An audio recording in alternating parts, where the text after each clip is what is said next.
Hello everyone. Before diving into today's content, do me a small favor. If you enjoy what you hear, make sure to smash that like button, drop a comment down below to join the conversation, share the video, and most importantly, hit that subscribe button and ring the bell to stay updated on all things Ready.Set.Listen. I really do appreciate it. I will do my absolute best to create content 3 days a week. Again, thanks for listening in. Now let's get into it.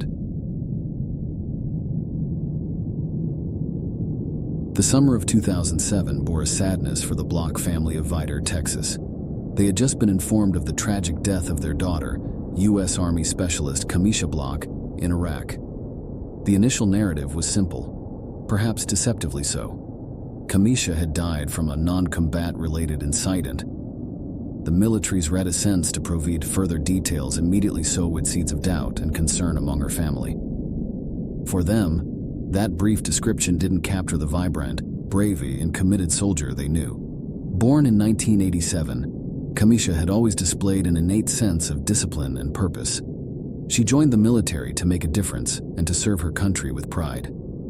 Her radiant smile in photos was evidence of her dedication, and she was known for her ability to uplift those around her. So when news of her death reached her family, the pain was immeasurable. The opaque details surrounding her demise only intensified their agony. As days turned into weeks, the Blocks, driven by a mix of grief and determination, sought a clearer picture of Kamisha's final moments. Their persistence began to peel back layers of a deeply troubling story, one that the military had seemingly hoped to keep buried. It emerged that Kamisha had been involved in a relationship with a fellow soldier, Staff Sergeant Paul Brandon Norris. Unknown to the Block family, Kamisha had confided in friends about the tumultuous nature of this relationship. There were instances of abuse, clashes, and confrontations. More disturbingly, Norris had received prior counseling for anger issues and was reportedly involved in other violent incidents before the tragedy with Kamisha. Then came the chilling revelation. Kamisha Block hadn't just died in a non-combat related incident. She had been brutally murdered in a murder-suicide act by Norris. In a fit of rage, he had shot Kamisha multiple times before turning the weapon on himself. The reality that Kamisha had been a victim of domestic violence while serving her country thousands of miles away from home was a bitter pill to swallow. The Block family grappled with deep feelings of betrayal. They felt that the military had failed to protect Kamisha, and even worse, attempted to obscure the truth of her death. News of Kamisha's story began to spread, igniting outrage. The circumstances of her death brought attention to broader systemic issues within the military: the handling of intimate relationships, the challenges faced by servicewomen, and the pervasive nature of domestic violence even within military ranks.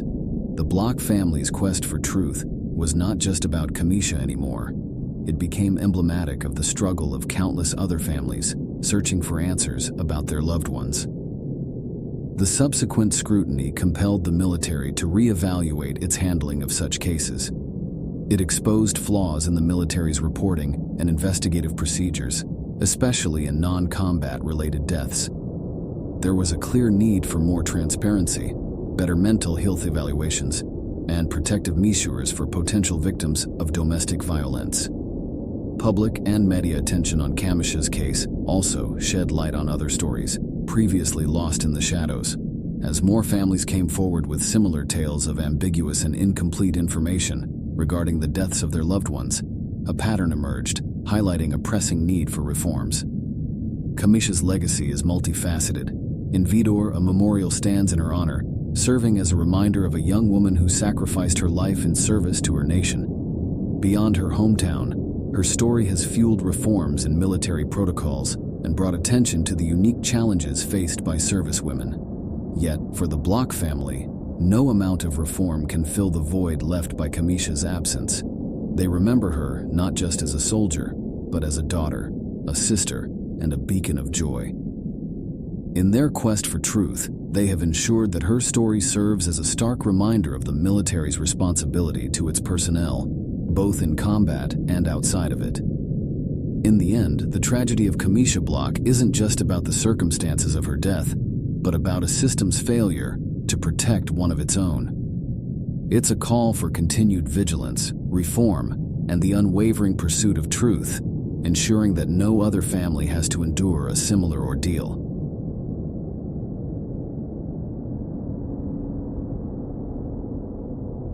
The blistering heat of Balad, Iraq, was nothing compared to the pressure and tension soldiers felt daily. Among them was Private First Class Lavenna Johnson, a spirited 19-year-old who was as much a beacon of hope as she was a dedicated soldier. She'd enlisted in the army, hoping to follow her family's legacy of service and perhaps fund her college education. But more than that, Lavenna carried with her a dream of making a difference. Every evening, as the sun dipped below the horizon, she would write letters to her family, detailing her experiences, her hopes, her fears. "This place," she once wrote, "is a mix of chaos and beauty, danger and camaraderie. Every day, I learn the true meaning of courage." But one day, the letters stopped. In 2005, the Johnsons received the most dreaded news a military family can receive. Lavenna was dead. The army swiftly classified her death as a suicide, concluding that she had taken her own life in her tent. However, as the details of the report reached the Johnson family, they were met with confusion and disbelief. The Lavenna they knew was full of life and hope, always looking to the future. The pieces didn't fit. There were clear signs of physical trauma, and the scene where she was found raised more questions than answers. Moreover, evidence seemed to contradict the narrative provided by the official report. Determined to uncover the truth, the Johnsons began their painstaking journey for justice. They gathered every piece of information available, cross-referencing, challenging, and investigating the narrative put forth by the military. Word of Lavenna's mysterious circumstances began to spread, first within their community, then throughout the country, and eventually around the world. As the details emerged, many became alarmed at the possibility of a cover-up. It was evident to the Johnsons and those who heard their story that Lavenna had faced violence before her death. The immediate question was, why was the truth being obscured? The family's quest became a symbol of a larger issue, the serious problem of sexual assault and harassment within the military.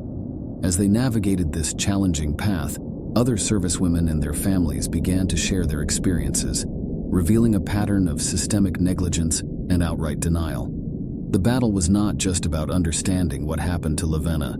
It was about protecting and seeking justice for all servicewomen subjected to harm.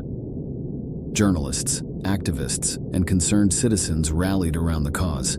Candlelight vigils were held, online petitions circulated, and town hall meetings discussed the issue at length. Everywhere the story went, it ignited a spark of anger, empathy, and determination. Documentaries were made, detailing not only Lavenna's story, but the broader issue of the treatment of women in the armed forces. Her story became a catalyst, forcing a re-evaluation of military practices and policies related to gender-based violence. While the fight for the complete truth about Lavenna's last moments remains ongoing, her legacy has sparked significant change.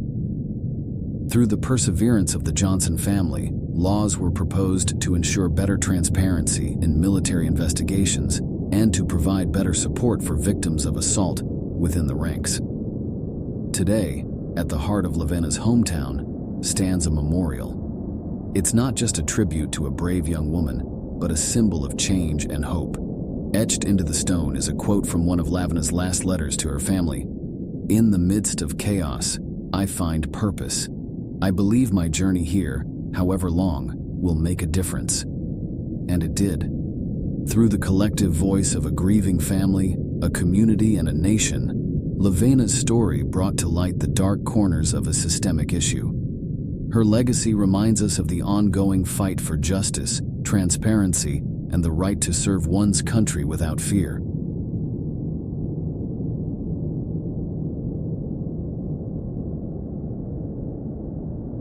In honor of Vanessa Guillen, Fort Hood, Texas, where soldiers marched and flags waved proudly against the backdrop of the sprawling base. This was Vanessa Guillen's dream, to serve her country, to don the camouflage, and be a beacon of hope and strength for her family. Every day she put on her uniform with pride, and faced the challenges of military life with unwavering dedication. In the midst of the hustle and bustle of the base, there were whispers, stories of harassment and misconduct that were often brushed under the carpet. Vanessa, like many, believed in the honor of the Army, thinking that the stories were rare anomalies in an otherwise upright institution. One fateful day, Vanessa went missing. Her family, distraught, immediately sensed that something was wrong. They knew Vanessa as a responsible young woman who would never disappear without notice. As days turned into weeks, their pleas for answers grew louder. But the walls of Fort Hood were thick, and the institution's hierarchy was a complex web. Answers were hard to come by. Vanessa's sister, Lupe, became the torchbearer for the search. Every day she knocked on doors, organized vigils, and called for the truth. Her voice was unwavering and clear. Where is Vanessa? As weeks turned into months, cracks began to show in the military facade. The pressure from Vanessa's family, combined with public outcry, forced the Army to delve deeper. Evidence emerged of foul play. A tragic narrative began to unfold, revealing a tale of harassment and cover-up. Vanessa, it turned out, was not just a victim of a heinous crime, but also of a system that failed to protect her. The truth about Vanessa's death sent shockwaves throughout the nation. Protests erupted, demanding justice for Vanessa and a thorough investigation into the culture of the military. The movement, fueled by a combination of grief and rage, grew stronger with each passing day. The story of Vanessa Guillen became a symbol of the need for change. It highlighted the darker side of an institution that was supposed to stand for honor and duty. Her family's relentless pursuit for truth revealed the deep-seated issues within the military, bringing them to the national forefront. As the country grappled with the revelations, there was a concerted effort to ensure that Vanessa's death was not in vain. Laws were proposed, policies were scrutinized, and a national dialogue began about the treatment of women in the military. The Guillen family found themselves at the epicenter of this movement. Their personal tragedy transformed into a national call to action. And while nothing could bring Vanessa back, her legacy was becoming evident. Vanessa's unit planted a tree in her memory, with a plaque that read, "In honor of Specialist Vanessa Guillen," a symbol of strength, courage, and the call for change. Soldiers from all ranks paid their respects, some with tears, others with salutes, all with a silent promise to do better. Vanessa's story was a painful reminder of the work that lay ahead, but it also became a rallying cry for reform. The military began to take a hard look at itself, initiating changes to ensure that such tragedies were not repeated.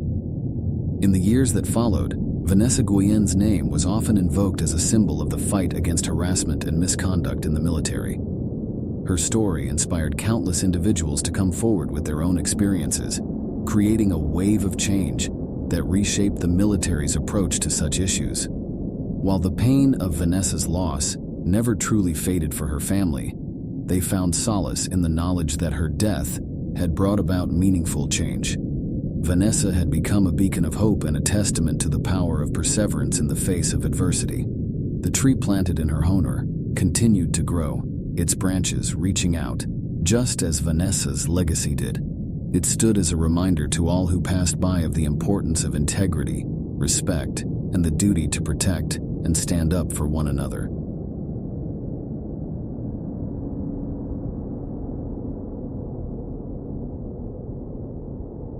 Sexual assault in the U.S. military is a deeply concerning issue that has been highlighted in recent years, exposing systemic challenges within the armed forces.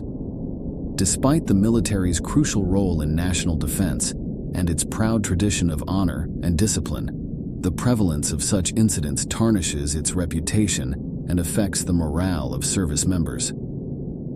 Comprehensive reform, stringent oversight, and a genuine commitment to cultural change are imperative to address this issue.